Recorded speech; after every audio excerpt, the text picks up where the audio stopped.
అందరికీ నా పేరు దీపికా గ్రేస్. నేను ఇక్కడి నుంచి ఐర్లాండ్కి వెళ్ళా.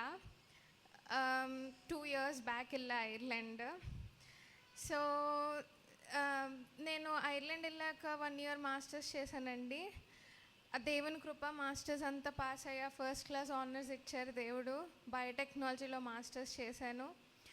నాకు 1 year మాస్టర్స్ చేసినప్పుడే నాకు కొంచెం నోస్ బ్లీడ్ రావడం అన్నీ స్టార్ట్ అయ్యాయి.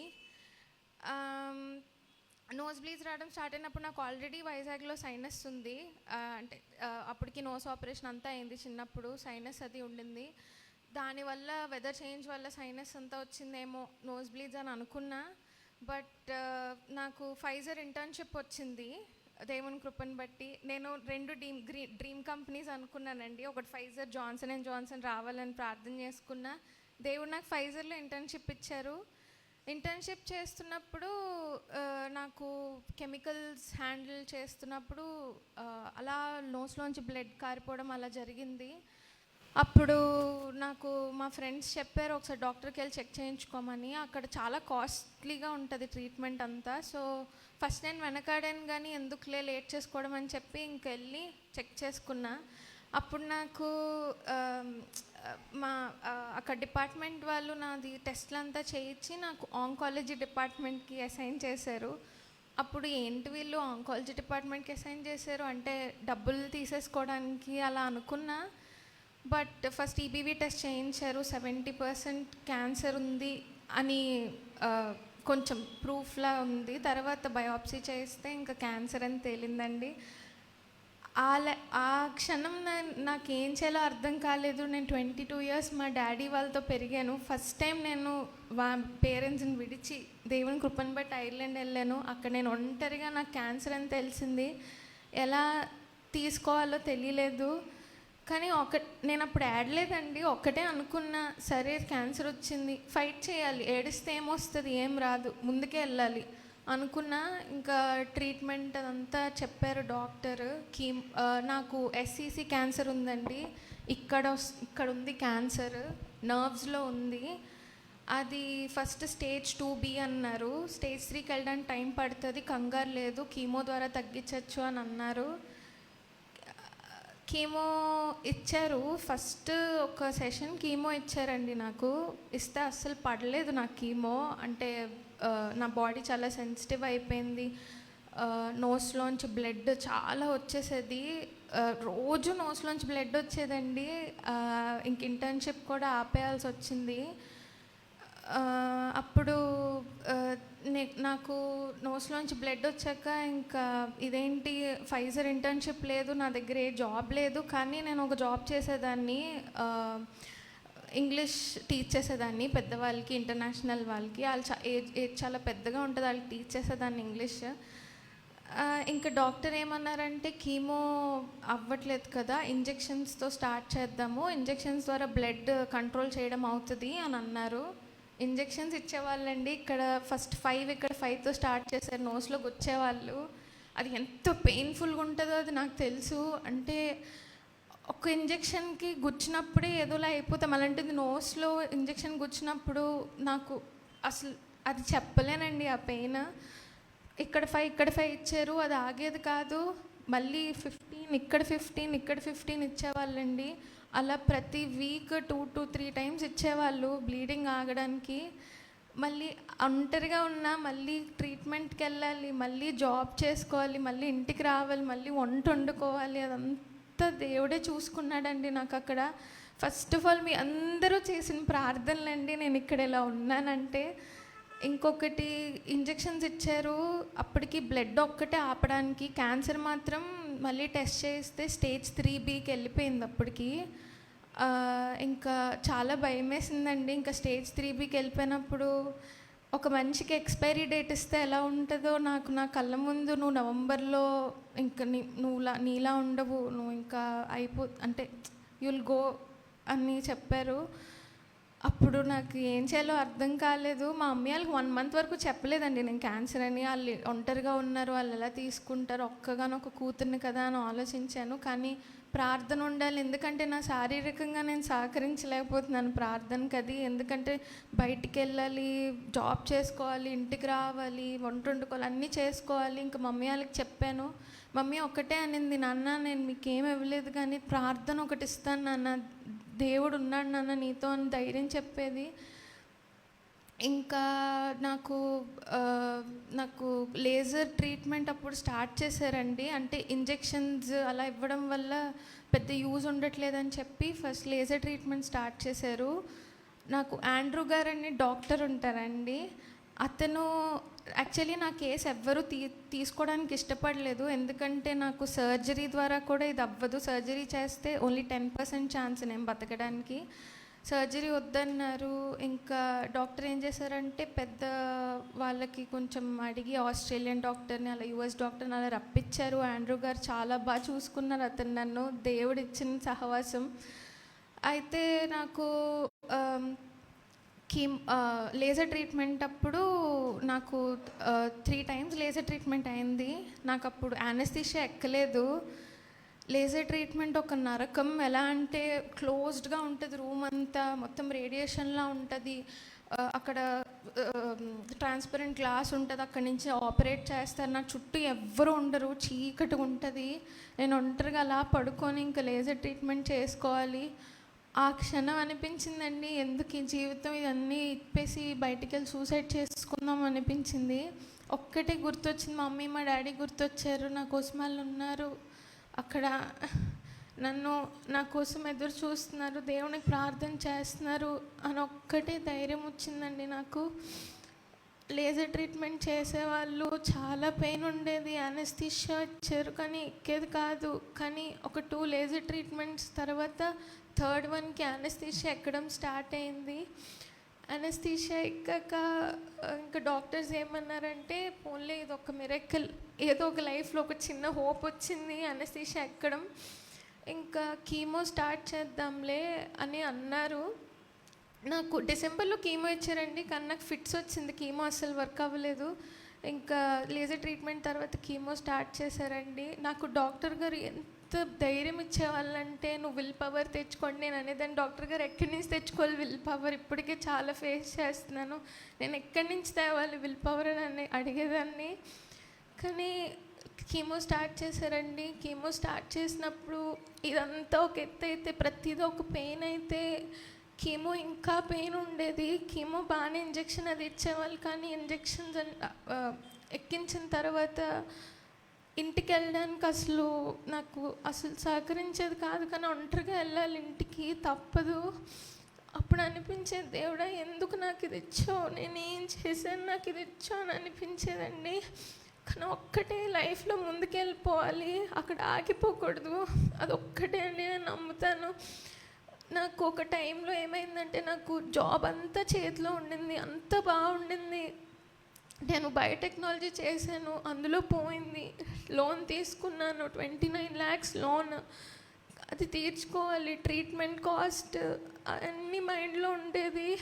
నాకు జాబ్ వచ్చింది, ఇంగ్లీష్ టీచింగ్గా వచ్చింది. అతను కెవిన్ అని ఉంటాడు, అతను కనికరించి ఏం చేశాడంటే, నువ్వు ఇండియా ఇల్లు రెస్ట్ తీసుకో, నేను ఆన్లైన్ ఇస్తా అన్నాడు. దేవుని కృప అనుకునే లోపు నాకు ఫస్ట్ టైం ఆన్లైన్ స్కూల్లో అని చెప్పి ఒక మేనేజర్ వచ్చి చూశాడు నా టీచింగ్. చూసినప్పుడే నాకు అక్కడే నోస్ బ్లీడ్స్ అయిపోయాయి.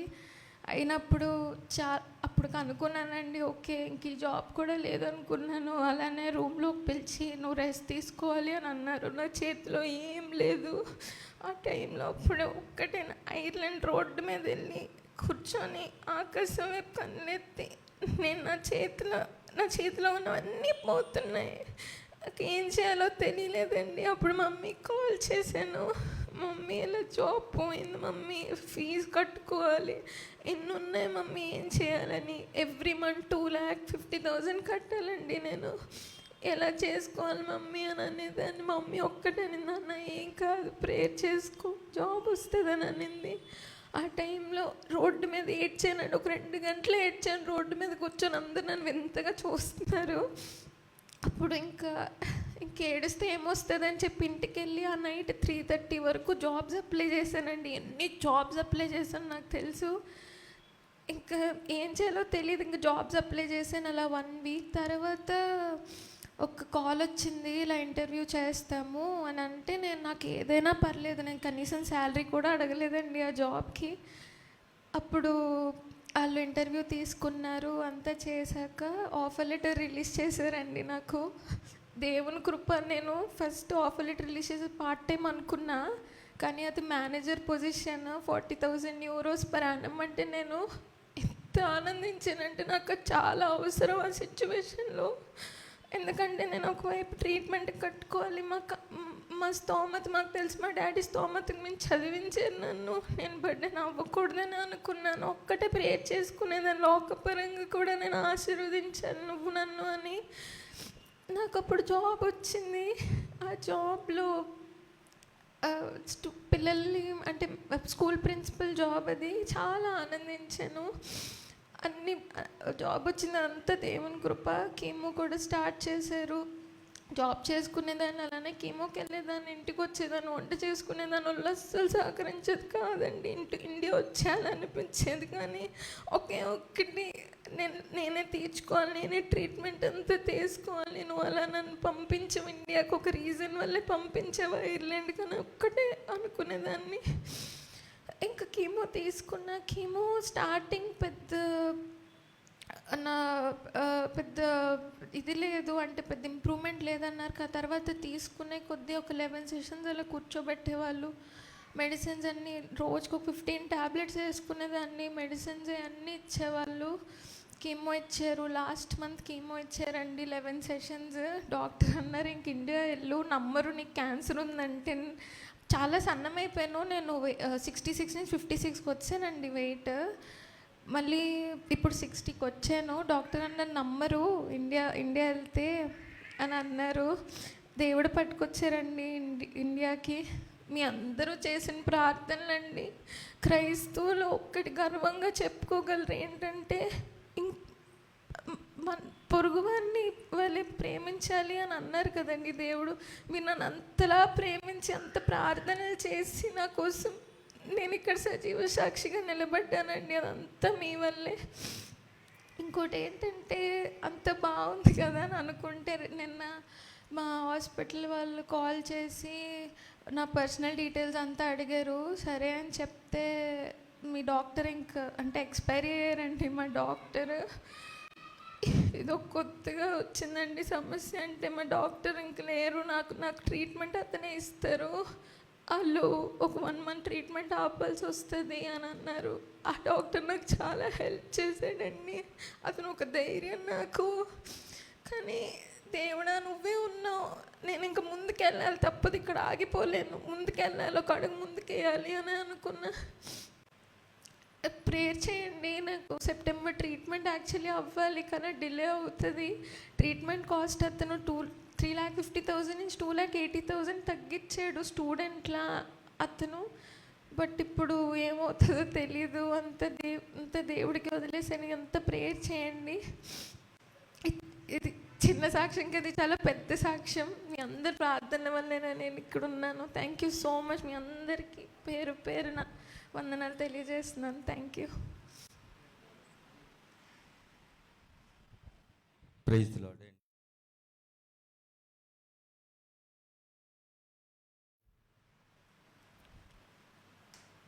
మరి ఏం చెప్పలేమండి. మరి పాప అసలు ఆడదు. ఫస్ట్ టైం ఇలా చూసాము. డాక్టర్ అనేవారండి ఆండ్రూ గారు, ఇప్పుడు అతను లేరు, నిన్నే తెలిసింది. మరి ఏదున్నా దేవుడు మంచిగా నడిపించే తండ్రి కదా. మరి ఎందుకంటే నేనైనా అలా చూడలేనండి. ఆ డాక్టర్ గారు ఆండ్రూ గారు పాపను అంత బాగా చూసుకున్నారు. ఒక డాక్టర్ అలా చూడడం అనేది అది అంటే ఇంతవరకు వినలేదు. దేవుడు ఆ ప్రేమ చూపించినట్టున్నారు దేవుడి ద్వారా. మరి ఆండ్రూ గారు, డాక్టర్ ఆండ్రూ గారు లేరండి, పాపకి ఇచ్చాడు డాక్టరు. అతను ఏటనేవారు ఏంటంటే పాపని నిదర్శనంగా తీసుకొనివారండి. అక్కడ ఉన్న హాస్పిటల్లోని ఎప్పుడు చూసినా పాప నవ్వుకొనే ఉండేదండి. అది చూసి మీరు ఎందుకు అంటే అక్కడున్న క్యాన్సర్ పేషెంట్స్ అనమాట, మీరు ఎందుకు అలాగా విచారంతో ఉంటారు, పాపను చూడండి నవ్వుకొని ఉంటారు, నవ్వుకొని ఉంటుంది, మీరు అలాగ ఉండండి అని చెప్పి పాపకి చూపించారండి వాళ్ళు ఇలా ఉండాలని. అంటే పాపదే నిదర్శనంగా చూపించేవారు. ఎప్పుడు అంటే ఫస్ట్ టైం ఇంత ఏడవడం కూడా ఫస్ట్ టైము సంఘంలో. కన్నీరు అనే దేవుడికి చాలా ఇదండి, అది ఆనందం కన్నీరే. ఎందుకంటే అపవాదిని మన శోధిస్తుండగా దాన్ని ఎదుర్కొనే శక్తి మన ఆనందం కన్నీళ్ళండి. అది అవ్వదు మన సన్నిధిలోకి రాకుండా ఈ కన్నీరు. కానీ ఇది ఉత్తమమైనదిగా ఇంకా మంచి డాక్టర్ అండి, ఆండ్రూ గారు లాంటి వాళ్ళు ప్రేమించే డాక్టర్ దేవుడు అనుగ్రహించేలాగా మీరు అందరూ ప్రార్థనలో ఉంచండి. దేవుని ప్రైజ్ ది లార్డ్, హల్లెలూయా. ఆశ్చర్యపోయాను, ఎందుకంటే ఆ బిడ్డ ఏ ఉద్యోగం చేసిందో, ఆ బిడ్డ క్వాలిఫికేషన్ ఏంటో, ఆ బిడ్డ ఎటువంటి పరిస్థితుల్లోంచి వెళ్ళిందో, మరి ఆ బిడ్డ మాటలు వింటే నాకే నా గొంతుక తడారిపోయింది అనమాట.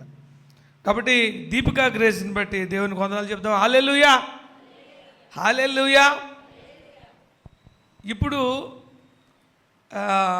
డాక్టర్ గారు లేరు. ఇప్పుడు ఆ డాక్టర్ ఎవరు? ఇప్పుడు పరమ వైద్యుడు డాక్టర్ గారు అక్కర్లేదమ్మా నీకు, in Jesus name, hallelujah. No doctor is required. మన పరమ వైద్యుడైన దేవుడే నీకు డాక్టర్. ఇంకా ఆయన పాత్ర అయిపోయింది. దేవుడు ఆ బిడ్డను నీ జీవితంలో బలంగా వాడుకున్నాడు. You are completely healed. మేము ప్రార్థన చేస్తూ ఉంటాం, నీ దేవుడే నీకు పరమ వైద్యుడే పరిపూర్ణమైన ఆరోగ్యంలోకి నిన్ను నడిపించును గాక. ఆమేన్.